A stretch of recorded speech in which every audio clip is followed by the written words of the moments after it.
Paalala mula sa Manila Police District sa pagsalubong sa bagong taon. Mahigit po ipinagbabawal ang pagpapaputok ng baril. Ito po ay may mabigat na kaparusahan sa ilalim ng batas.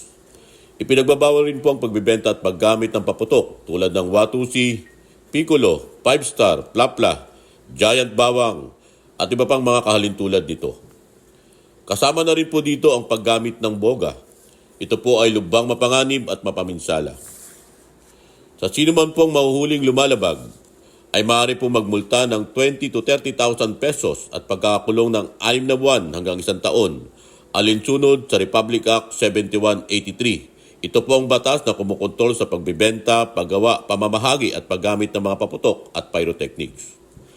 Sa sino mang makikita o mapapansin nyo na lumalabag, maaari nyo pong i-report sa istasyon ng pulis o sa barangay na nakakasakop sa inyong lugar o itawag sa hotline number 911.